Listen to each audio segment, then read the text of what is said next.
The first sign appeared during their anniversary dinner. Sarah, mid-laugh at one of Thomas's terrible architecture puns, set down her wine glass and missed the table entirely. They both laughed it off. She'd been grading papers all day. Exhaustion was natural. Neither mentioned how her hand had been trembling. The incidents accumulated slowly, like dust gathering in forgotten corners. A misplaced set of car keys that turned up in the refrigerator. Lesson plans submitted with jumbled paragraphs that Sarah had no memory of writing. The morning she showed up to teach world history wearing 2 different shoes. Her students thought it was a clever object lesson about perspective. Only Thomas noticed how confused she looked when they pointed it out. Her popular renovation posts became less frequent, though their followers assumed they were just taking a break after completing the major projects. In reality, Sarah could no longer hold her phone steady enough for photos. The garden she'd lovingly cultivated began to show signs of neglect, not from lack of care, but because some days she couldn't remember which plants she'd already watered. Thomas started keeping a journal, documenting patterns he wasn't ready to acknowledge. Monday, Sarah called 3 times asking if he'd fed the raccoons. They'd relocated years ago. Wednesday, found her grading the same stack of papers she'd finished yesterday. Friday, she couldn't remember the route to the school she'd taught at for 6 years. The breaking point came during graduation season. Emma Chen, the shy student Sarah had mentored for 4 years, was delivering the valedictorian speech. Sarah had helped her draft it, spent hours building the girl's confidence. But that morning, Sarah couldn't get out of bed. Not from exhaustion. Her body simply wouldn't respond to her brain's comments. The emergency room led to specialists, who led to more specialists. Sarah approached each appointment with her teacher's thoroughness, creating color-coded binders of symptoms and questions. Thomas noticed how her handwriting deteriorated from page to page, but said nothing. Instead, he began recording everything on his phone, becoming her external memory. The diagnosis, when it finally came, felt both devastating and anticlimactic. An autoimmune condition, rare but not unheard of, attacking her nervous system with devastating precision. The neurologist spoke in percentages and probabilities, terms that should have comforted Thomas's architect mind.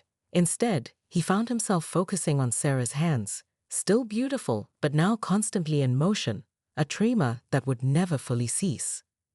Later that night, lying in their carefully renovated bedroom, Sarah whispered, "I feel like I'm disappearing, piece by piece."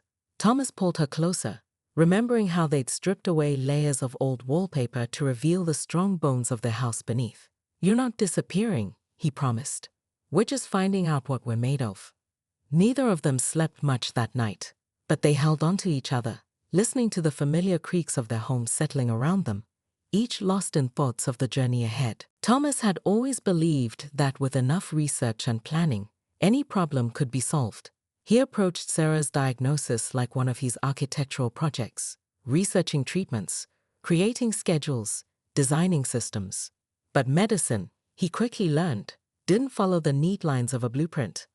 His first attempt at cooking her new anti-inflammatory diet ended with the smoke alarm serenading the entire neighborhood. Mrs. Chen found him on their front porch, holding a charred pan of what was supposed to be quinoa, looking as lost as the day he'd fallen through their bathroom floor. She didn't say a word, just took the pan and spent the next 3 hours teaching him how to cook simple, nutritious meals. "Food is medicine," she explained, showing him how to properly chop ginger, but only if you don't burn it. The medication schedule proved even more challenging. Thomas created a spreadsheet so complex it would have impressed NASA engineers, color-coded by time, dose, and potential interactions. Yet somehow, he still managed to mix up the morning and evening pills one fateful Tuesday. The midnight adventure to the emergency room, Sarah trying not to laugh at his profuse apologies while he panicked, became a turning point. "I need a better system," Thomas announced the next day, surrounded by sticky notes and medication bottles. Sarah watched from their bed as he began coding on his laptop, her hands trembling too much to hold her morning coffee. By the end of the week, he created a basic app that tracked medications, symptoms, and appointments. It wasn't pretty, but it worked. Word spread through their neurologist's office about Thomas's app. Other patients asked for copies, then their families did too. A local tech startup reached out, interested in developing it further. Thomas initially hesitated. This was personal, not professional. But Sarah, ever the teacher, saw the bigger picture. Think of all the other couples like us, she said. We could help them avoid the great Tuesday night pill fiasco of 2024. The laundry became another unexpected battlefield. Thomas had never paid attention to water temperature or fabric care before. Architecture hadn't prepared him for the intricacies of delicates versus permanent press. The day he turned all their white clothes pink became known as the Great Raspberry Disaster, commemorated by Sarah wearing one of the transformed he-shirts to every subsequent doctor's appointment, declaring it her lucky shirt. But amid the mishaps and missteps, Thomas began to master their new normal. He learned to recognize the subtle signs of an approaching flare-up before Sarah did. His architect's precision found new purpose in measuring medication doses and tracking symptoms. He discovered that the same hands that could draft complex building plans could also give gentle massages when Sarah's muscles seized up. One evening, as he helped Sarah into bed, she caught his hand. "You know what amazes me," she said softly. "You're still renovating. Not the house anymore, but our life. Making it work, whatever it takes." Thomas smiled, remembering the countless hours they'd spent making their old house livable. "Some projects," he replied, "are worth every minute." 20 years after their chaotic first meeting, Thomas wheeled Sarah through Denver International Airport's renovated Terminal B. The fluorescent lights still flickered, but this time they were ready for it. Their medical equipment was carefully packed, medications precisely timed, and contingency plans well rehearsed. They'd become experts at navigating the unexpected. "Gate B52, Sarah noted, her voice tinged with amusement. "Some things don't change." The gate looked different now, modernized and sleek, but as they settled into the familiar waiting area, both felt the weight of 2 decades of memories. Thomas pulled out a leather-bound book, handcrafted by one of their Actus Old Money Pit followers. Inside were hundreds of paper cranes, each folded from meaningful papers from their life together. Hospital discharge papers transformed into symbols of hope, renovation permits turned into art, pages from Sarah's teaching plans reborn as origami. Each crane contained a handwritten memory, Thomas's architect's precision creating a timeline of their journey. One for every week, he explained, though Sarah had already begun reading the notes with trembling fingers. There were difficult memories. The day she had to leave teaching, the first time she needed the wheelchair, but also unexpected joys. The midnight garden parties with fireflies and former students, the viral video of their adapted dance that inspired a movement, the day their medical act helped its first family. The last crane was different, folded from a blueprint. Inside was not a memory, but a future, detailed plans for their next adventure. Thomas had spent months working with an RV manufacturer to design an accessible mobile home, complete with adaptive controls, a vertical herb garden, and medical equipment storage cleverly disguised as vintage carpentry. "We always said we'd travel once the house was finished," Thomas reminded her, watching her eyes light up as she studied the designs. "The house may be done, but we're not finished growing." Sarah looked up at him, her green eyes still holding the same mischief they had 20 years ago. "You realize this means our renovation blog is going mobile." The thought of documenting their travels, showing others how to navigate the world with chronic illness, made her teacher's heart spark with possibility. Around them, the airport hummed with life. A young couple nearby was arguing about delayed flights, reminding them of their own first meeting. Sarah caught the woman's eye and pulled an origami crane from her bag. She always kept a few ready now, a habit born from years of teaching moments. Sometimes, she told the frustrated couple as she handed them the crane, the best journeys don't go as planned. Thomas squeezed her shoulder, remembering those same words spoken 2 decades ago. Their life hadn't followed the blueprint they'd imagined, but they'd built something stronger than their original plans. Through renovation and illness, through viral videos and advocacy campaigns, through all the adaptations and reinventions, they created their own definition of love. "Ready for our next chapter?" Thomas asked, as their flight was announced. Sarah smiled, her trembling hand finding his. With you? Always. Their story wasn't about a husband's devotion or a wife's resilience. It was about two people who learned that love, like their beloved old house, sometimes needs renovation, but with patience, creativity, and unwavering commitment, it could become something even more beautiful than first imagined. The invitation to their friend's 25th wedding anniversary sat on their kitchen counter for days, a gilded reminder of what Sarah could no longer do. Dancing had always been their thing. They'd met fellow renovation enthusiasts, Jack and Marie, at swing dancing classes years ago. Now, even standing for long periods was a challenge. We should send a nice gift, Sarah said finally, trying to keep her voice light. Thomas watched her finger trace the embossed letters, remembering how she used to spin across their half-renovated living room, dodging paint cans and drop cloths with perfect grace. That evening, after Sarah had taken her evening medication and settled in for the night, Thomas began moving furniture. He carefully shifted medical equipment against the walls, rolled up the area rug, and strung fairy lights across their living room ceiling, the same ones they'd used during their renovation celebrations. Sarah woke to the opening notes of The Way You Look Tonight, their first dance song, floating through the house. Following the music downstairs, she found Thomas standing in their transformed living room, wearing the same suit he'd worn at their wedding, though it fit a bit differently now. "May I have this dance?" he asked, approaching her wheelchair. Before she could protest, he demonstrated what he'd been practicing in secret for weeks. He'd researched adaptive dance techniques, learning how to guide her chair in gentle movements that mimicked their old dance steps. His hands found hers, supporting their tremors, and together they began to move. Their nurse, Lisa, arriving early for her shift, found them swaying in the fairy-lit room. Silently, she took out her phone and began recording. Sarah's wheelchair moved in perfect rhythm as Thomas guided them through familiar patterns. A turn here, a gentle spin there, their bodies finding new ways to share the music. "You're leading for once," Thomas teased, remembering how Sarah had always unconsciously taken the lead in their swing dancing days. She laughed, the sound mixing with the music in a way that made his heart swell. The video Lisa shared with their permission went viral overnight. Their Old Money Pit followers were joined by thousands of others, moved by this glimpse into their adapted romance. Soon, other couples began sharing their own stories and dances, some in wheelchairs, some with walkers, each finding their own way to keep love moving. A professional choreographer reached out, offering to help them develop more wheelchair dance techniques. Sarah hesitated at first, but Thomas saw the spark in her eyes, the same one she'd had when tackling their home's renovation challenges. They started small, practicing in their living room. Some days, Sarah's tremors were too severe for much movement.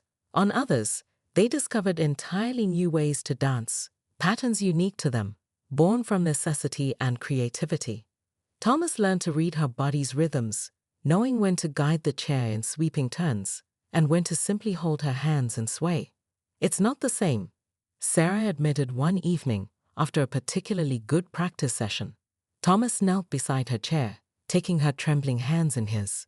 "No," he agreed, "it's ours. We're writing our own steps now." The Victorian house on Maple Street hadn't seen a loving touch since the Carter administration. Its peeling paint, sagging porch, and distinctly crooked weather vane had scared away every potential buyer, except Thomas and Sarah Mitchell. Where others saw a money pit, they saw possibility, though even Thomas had to admit the family of raccoons living in the attic wasn't part of his original vision. "Think of it as our first pets," Sarah joked, filming the Masked Bandits evening parade across their roof for her increasingly popular Instagram account, @Old Money Pit. Her followers had doubled since she'd started documenting their renovation mishaps, particularly enjoying her running commentary on what she called Thomas's war with the wallpaper in the dining room. The wallpaper won, by the way. 3 layers of it, each more horrifying than the last, culminating in a 1970s pattern that Sarah swore gave her migraines. Thomas, determined to preserve the original plaster walls beneath, spent 6 weekends carefully stripping each layer only to discover that the previous owners had apparently used industrial-strength adhesive meant for binding aircraft parts. Their biggest viral moment came during the upstairs bathroom renovation. Thomas, convinced he could save money by doing the tile work himself, had spent hours watching DIY videos online. What these tutorials failed to mention was the importance of checking the structural integrity of century-old floor joists. Sarah's phone captured the exact moment the floor gave way, sending Thomas and his toolbox crashing through the ceiling into the downstairs bathtub, which was thankfully empty save for renovation debris. The video of his descent, accompanied by what Sarah called the most creative string of architect-appropriate curse words she'd ever heard, racked up over 1 million views. Their insurance agent was considerably less amused. Yet amid the chaos, they found their rhythm. Sarah proved to have an uncanny talent for finding architectural salvage pieces at estate sales, while Thomas discovered he could repair almost anything with enough research and determination. Their weekend projects became a dance of sorts, Thomas measuring and planning with architectural precision, Sarah adding unexpected creative touches that somehow made everything work better.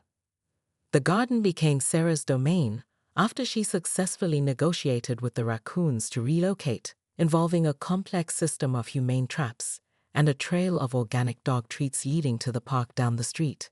She transformed the overgrown jungle into a whimsical cottage garden, complete with a vegetable patch that would later become more significant than either of them could imagine. Their neighbors, initially skeptical of the young couple's ambitious plans, gradually became their biggest supporters. Mrs. Chen from next door brought them dumplings during long renovation days. Mr. Peterson, a retired contractor, offered advice and tools, though after the great plumbing incident of 2019, which flooded their basement and temporarily created an indoor water feature, they learned to politely smile and do things their own way. Every disaster became a story, every setback a chance to problem solve together. When Thomas found Sarah's handwritten note hidden in a newly plastered wall, Sarah plus Thomas Mitchell, making this house a home, 2019, he added his own message beneath it. One disaster at a time, but always together. The email from the school board arrived on a Tuesday. Sarah's medical leave had officially become a retirement. Her 18 years of teaching condensed into a paragraph of well wishes and pension details. Thomas found her in their bedroom that evening, surrounded by photos of former students, her hands too shaky to even hold them properly. "I don't know who I am anymore," she whispered. "I was always the teacher, the gardener, the renovator. Now I'm just sick." The garden she'd once lovingly tended lay visible through their window, overgrown and neglected, a mirror of her internal landscape.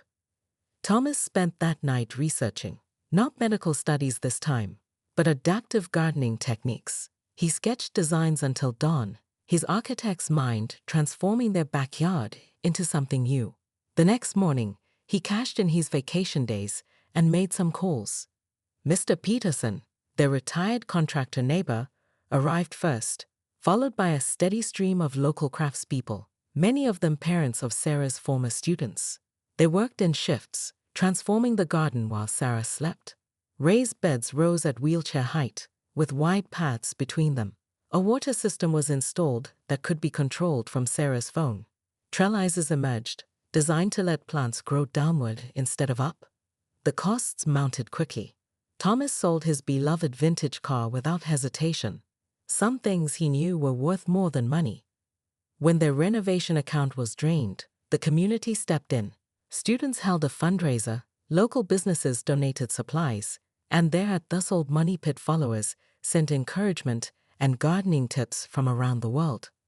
Sarah watched the transformation from her window, too depressed at first to venture out. Thomas brought the garden to her instead, small pots of herbs on her nightstand, their fragrance a gentle reminder of life continuing. He'd come home from work to find her touching the leaves, almost unconsciously, while reading or resting. The day the garden was completed, Thomas wheeled her out to see it. Solar-powered lights twinkled along the paths, and the raised beds were already planted with seedlings. But it was the centerpiece that brought tears to her eyes, a vertical hydroponic system, its gentle water flow masking the sound of traffic, filled with the same flowers she'd grown in their first garden. "I can't do what I used to," she said softly, touching a dangling vine. "I'm not that person anymore." "No," Thomas agreed, kneeling beside her wheelchair. "You're more. You're the person who taught me that growth isn't always upward. Sometimes it's about spreading roots, finding new ways to bloom." The garden became her sanctuary, then her classroom. It started with Emma Chen's little sister stopping by to ask about the hydroponics for a science project. Word spread, and soon neighborhood children were regular visitors, sitting on benches while Sarah explained photosynthesis or soil composition.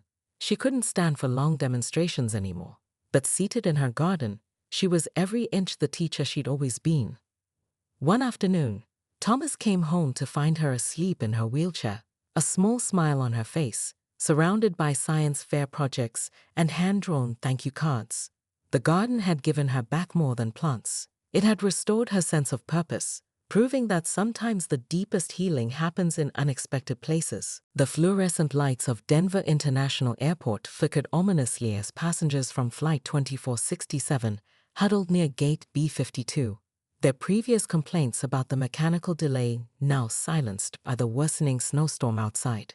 Among them, Thomas Mitchell sat rigidly in his seat, his knuckles white against the armrest, trying to convince himself that being grounded was better than being in the air. As an architect who regularly worked with skyscrapers, his fear of flying was an irony not lost on him. "You know, statistically speaking, you're more likely to be attacked by a vending machine than die in a plane crash," came an amused voice from his left. Thomas turned to find a woman with intelligent green eyes and an untamed curl escaping from her otherwise neat bun, watching him with a mix of sympathy and mischief. "Is that supposed to make me feel better?" he managed to ask, his voice tighter than he'd like. "Because now I'm worried about both." His response earned a genuine laugh from his neighbor, who introduced herself as Sarah Collins, a high school teacher who apparently collected random facts to entertain her students. As the delay stretched from minutes to hours, Sarah produced a stack of papers from her carry-on and began folding them with practiced precision. Thomas watched, momentarily distracted from his anxiety, as she transformed ordinary boarding passes and magazine pages into delicate paper cranes. "My grandmother taught me," she explained, placing a completed crane in his palm. "She said anything that keeps your hands busy keeps your mind quiet." The origami lesson turned into a conversation about their careers, with Thomas sketching building concepts on napkins, while Sarah critiqued his designs with surprisingly insightful questions. When the airline finally announced the flight's cancellation at midnight, neither felt the disappointment shared by their fellow passengers. They found themselves at the airport's 24-hour cafe, where Sarah ordered the strongest coffee available, and Thomas insisted on paying after she'd spent 3 hours keeping him from having a panic attack. The conversation flowed effortlessly from architecture to education, from their shared love of renovation shows to their passionate disagreement about pineapple on pizza, Sarah defending it as culinary innovation while Thomas declared it an assault on Italian cuisine. Dawn crept up on them, painting the snow-covered runways in soft pink light. They had somehow migrated from opposite sides of the table to sitting next to each other, shoulders touching as they scrolled through photos on Sarah's phone of her students' science projects. Thomas found himself studying her profile, noting how she used her hands when she talked about her classroom, the way her eyes lit up when describing a student's breakthrough moment. "You know what's strange?" Sarah said, turning to meet his gaze. "I can't remember the last time I was actually glad a flight got cancelled." Thomas smiled, realizing he'd completely forgotten about his fear of flying. Maybe sometimes the best journeys are the ones that don't go as planned. Neither could have known then how prophetic those words would prove to be, or how their chance meeting during a snowstorm would set in motion a love story that would challenge and redefine their understanding of devotion. In that moment, they were just two strangers sharing coffee and conversation, unaware that they had already begun writing their first chapter together. The documentary crew arrived on a Tuesday, expecting to film a simple human interest story about a devoted husband. What they found instead was Sarah, surrounded by tablets and laptops in their converted home office, leading a virtual support group for chronic illness patients. Thomas watched from the doorway as she navigated between screens with voice commands, her trembling hands resting in her lap, her teacher's voice strong and clear as she guided others through their own health journeys. "We'd like to shift the focus," the director told them over dinner. "This isn't just about caregiving, it's about redefining capability." Sarah exchanged glances with Thomas, remembering how they'd originally hesitated to share their story. Their old money pit account had evolved from renovation updates to chronicles of adaptive living. But this would be different. This would be everything: the hard days, the victories, the moments between. The filming stretched over 6 months. The crew captured Thomas's early morning medication routine, the quiet efficiency he'd developed in caring for their home.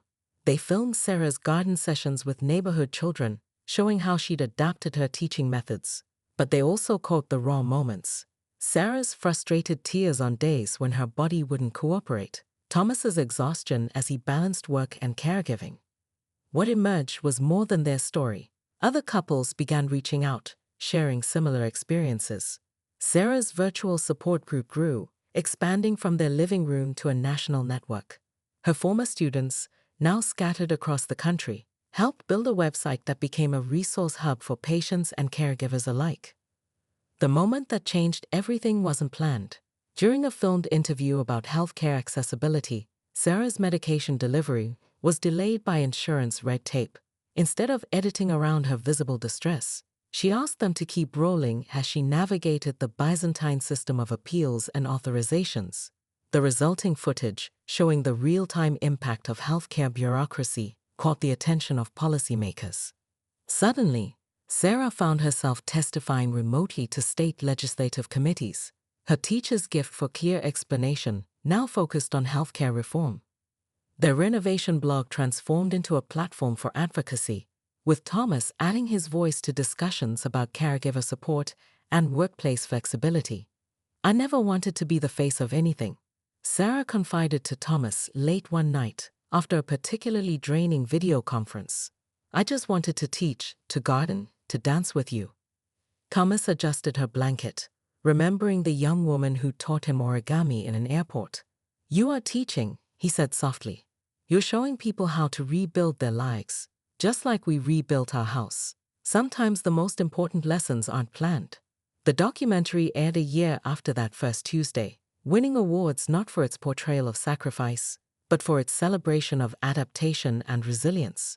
In their favorite scene, Sarah is in her garden, explaining to a young visitor how plants grow toward light, no matter how they're positioned. "Life," she says, her hands steady on her wheelchair's controls, finds its way forward.